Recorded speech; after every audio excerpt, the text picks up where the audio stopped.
अडानी और अंबानी, जो भारत की नहीं एशिया के सबसे अमीर लोगों में से, और भारत की अर्थव्यवस्था में इनका लंबे समय से बड़ा योगदान है। लेकिन जल्दी ही इस इकोसिस्टम को समझ में आ गया कि अंबानी और अडानी इस देश में इतने मजबूत पिलर हैं इस देश के कि दोनों को एक साथ धक्का देकर नहीं गिराया जा सकता। इसलिए किसी एक को पहले गिराना होगा और फिर नाम चुना गया गौतम अडानी।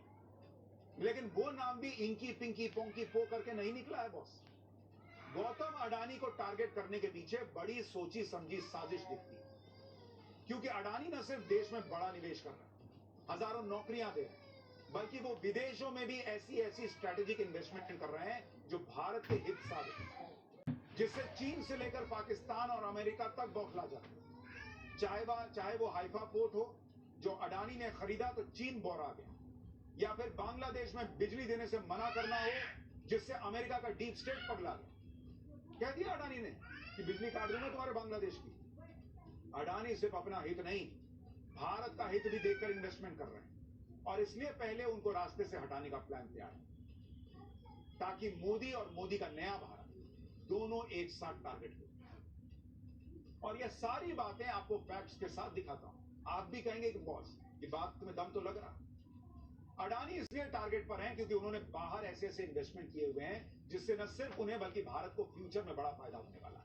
भारत चीन जैसे देशों को टक्कर दे पा रहा है। जैसे आप इजराइल के हाइफा पोर्ट को ही देख लीजिए। अडानी ग्रुप ने इजराइल के दूसरे सबसे बड़े पोर्ट हाइफा पोर्ट का अधिग्रहण किया था। ये एक स्ट्रेटेजिक इन्वेस्टमेंट, क्योंकि जिस इलाके में हाइफा पोर्ट है वहां पर चीन ने बड़ा दबदबा बना लिया, और यहां से चीन इजराइल, यूरोप और अफ्रीका के देशों में अपनी पकड़ मजबूत करना चाहता है। इसलिए चीन से मुकाबला करने के लिए भारत ने भी अडानी के जरिए चीन से भी बड़े पोर्ट को खरीदा, और भारत के पास इस पोर्ट की कमान है तो चीन को यहां तगड़ी चुनौती।